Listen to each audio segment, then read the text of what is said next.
Every character had a clear and proper place, but amongst them all, there was one weirdo of the bunch, Grimace, the purple blob thing. And I, well, buff Grimace. God, why is so strong, chat? Buff Grimace. I'm a bisexual man. Yo, what?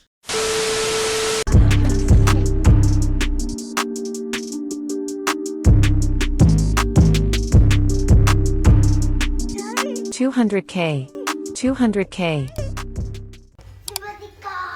All right, man. Look, we got food theory. How I solved the Grimace Shake murders.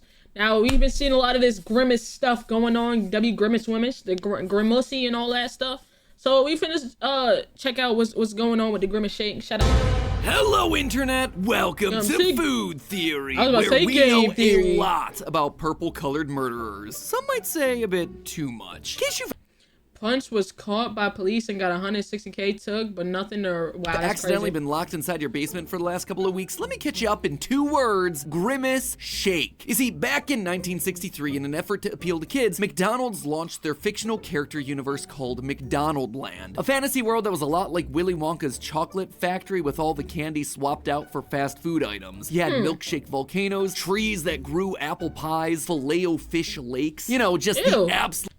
Ew! I'm sorry, filet-o-fish just doesn't do it for me. And to pair that with lake, ugh, oh my god, that was that was some of the most nasty envisioned shit I've ever had in my life. Oh my god.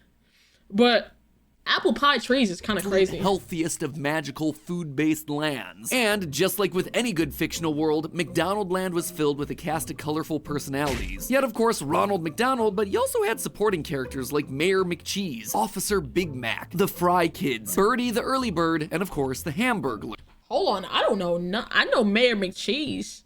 Who are these niggas? Who is this? All I know is these 2 niggas. Who are these new niggas? Well, technically old niggas. Who are these old niggas?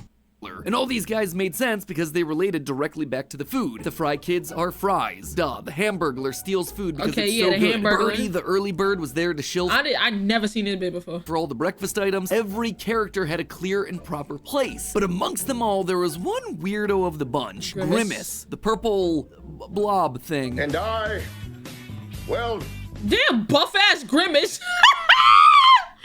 God damn! Why this nigga so strong, chat? Buff-ass fucking Grimace. I'm a bisexual man. Yo, what? Growing up, I thought this guy was supposed to represent the chicken nuggets because of his shape. Turns out, not even McDonald's knows what he's supposed Yo, I ain't gonna lie. I thought Grimace was like a nerd. Like, you know, like the nerds candy, like the nerds rope and shit like that. I thought he was a nerd. You know what I mean? Like, I thought he was the candy. That's what I thought he was this whole time. Up until like maybe a couple of years ago. That's what I thought he was. Just a nerd candy. That's what I thought he was. Because that's the only thing that made sense to me. to be. You did your thing, dog. Not that I'm calling you a dog. I mean, you're more like a big purple... I don't know what you are. According to an official McDonald's archivist on Twitter, his lore establishes that he's the, quote, embodiment of a milkshake or a taste bud. He's a taste bud? Who the fuck names a taste bud Okay. Practically the equivalent of me saying that food theory is the embodiment of a theorist's love for food or a fish. One of those is an abstract concept. The other is just stupid. Anyway, this year, as part of the celebration of the character's 52nd birthday, McDonald's released a purple berry flavored shake, and the internet lost its mind, creating one of the darkest fast food trends to be seen in recent history. Basically, the trend involves people wishing Grimace a happy birthday, tasting the shake, and then the video smash cuts to them puking it back up, convulsing dead, covered in purple. It's a little sweet. That's crazy. That's pretty good. The whole situation has actually been such a massive movement that McDonald's had to officially respond with Grimace trying not to look at all the horrors taking place in his name. What did that say? McDonald's had to officially respond. Me pretending I don't see the Grimace shade trend is Grimace trying not to look at all the horrors taking place in his name. Now, at first glance, this might just seem like a harmless, murdery trend, but you all know me. A beloved purple fast food mascot is going around killing people. Do I get to make a thumbnail that looks like this? Awesome. Sign me up. And yes, before you say anything, obviously I get it. It's a meme. No one is really dying here. Everyone is having their fun, and so let me have my fun. Today, we're gonna be getting to the bottom of this McDonald's mystery. With people dropping dead left and right, we have to know, how is Grimace doing it? Or is there someone else from McDonald land looking to frame him for the crime? Spoiler alert, Grimace is actually innocent here. And you won't believe what's really going inside of that cup. So drink deep, my friends. This mystery is triple thick. To begin, why would Grimace, a happy-go-lucky friend of Ronald McDonald, want to wipe out anyone wishing him a happy birthday? Well, Grimace was— Since when did Grimace have a fucking gap? Grimace gap is crazy. Nah, this gap is crazy. When did Grimace get this gap? Ronald McDonald want to wipe out anyone wishing him a happy— He's so bad. You know what I'm saying? Y'all trying to get to that Grimace or nah? Happy birthday. Well, Grimace wasn't always the good taste bud creature that we all know him as. As we've talked about in a previous food theory, Grimace was originally a villain of McDonald land, referred to as the evil Grimace. His whole shtick was to steal a bunch of delicious shakes from customers. The evil Grimace had grabbed all the cups. And as you can tell from watching these original commercials, he looked different. We're talking multiple arms, dirty hands, eyes with pupils that were just swinging wildly from side to side. Sure, he was still a giant purple blob, but it was a far cry from the cute and cuddly personification of milkshakes that we know today. That said, the original evil Grimace character didn't last for long, getting swapped out with the modern version in 1972, only a year after his first debut. According to McDonald's, he was nightmare fuel for children, and kids running away from your restaurant doesn't really do a lot to help your sales. So what's the point of me talking about all that? Well, it shows that Grimace here no longer has evil intentions. Well, yeah, he started as evil, stealing milkshakes and hoarding sodas. His rebrand changed his attitude. He evolved into a happy friend that just enjoys sipping on yummy drinks and eating fast food with his buds, which tells me that maybe, just maybe, Grimace isn't the one committing these murders. But then who else or what else could be doing the deed? Well, to figure that one out, we have to dig deeper into McDonald land lore, and there is plenty of it right here in the two. Never trusted that nigga. Hamburglar. Never really, you know what I'm saying. He always just seemed, you know, real oppy. So, you know what I'm saying.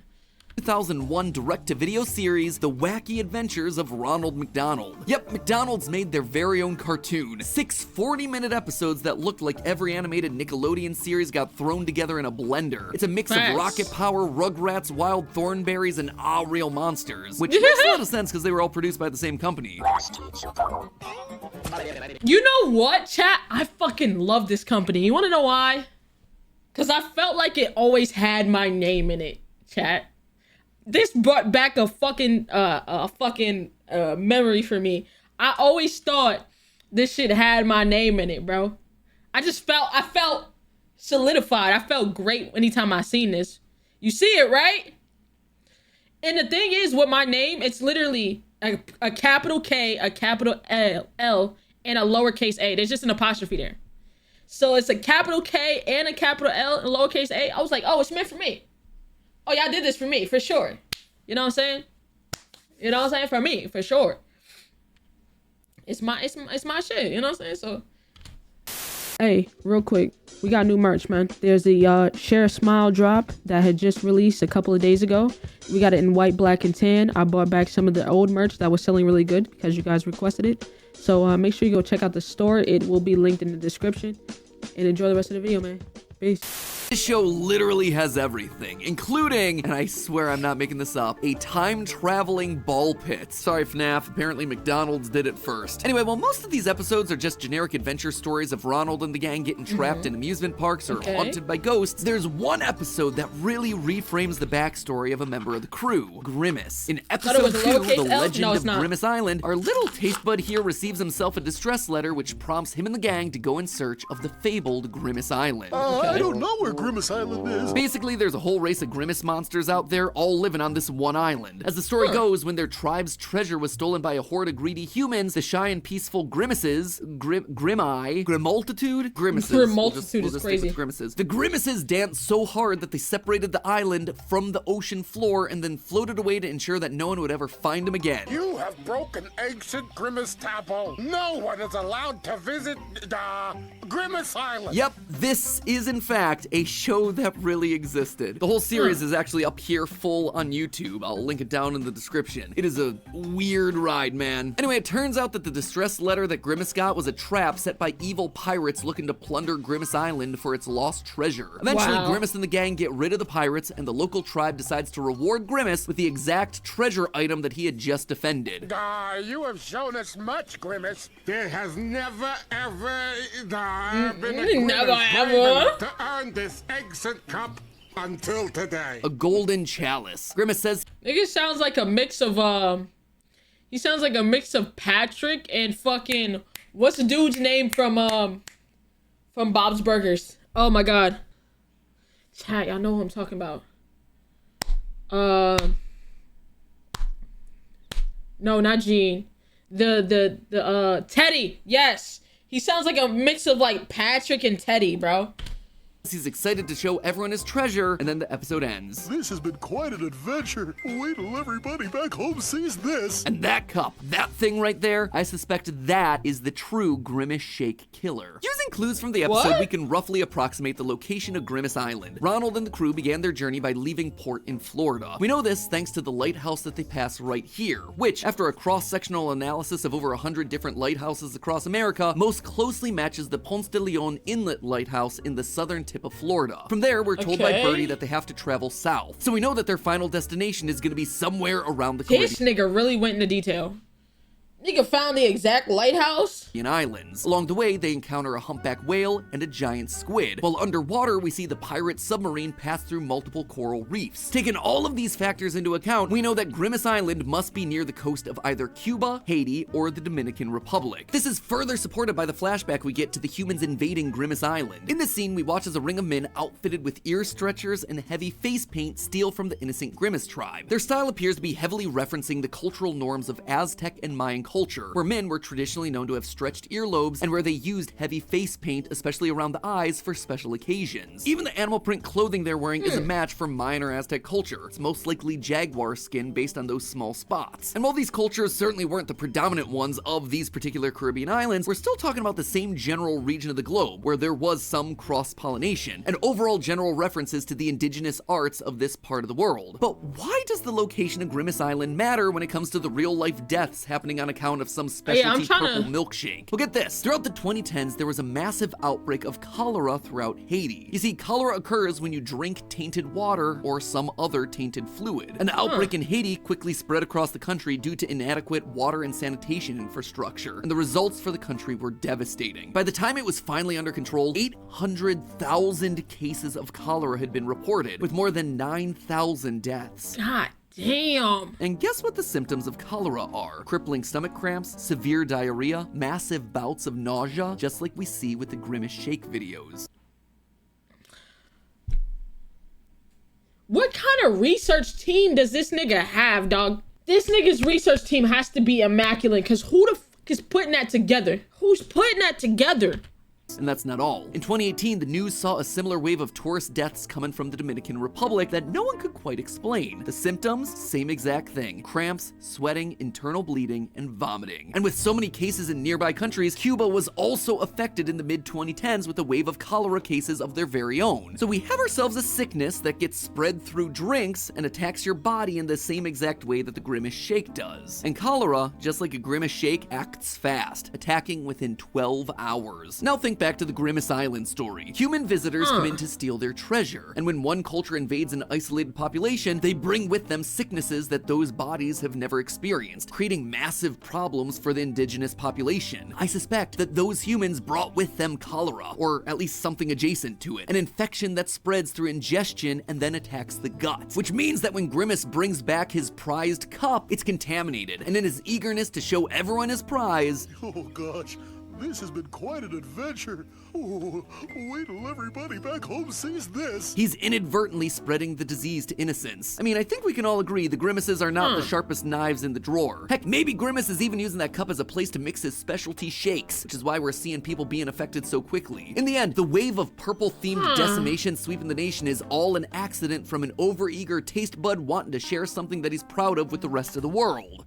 Unless referred to as the evil Grimace. Unless, of course, Wait a Grimace minute. was originally a villain of McDonald Land. Unless Grimace has just been playing the long game this entire time and none of this is actually an accident. Maybe Grimace never truly moved away from being a villain in the first place. Hey, hold on, stop. Together, Grimace, we could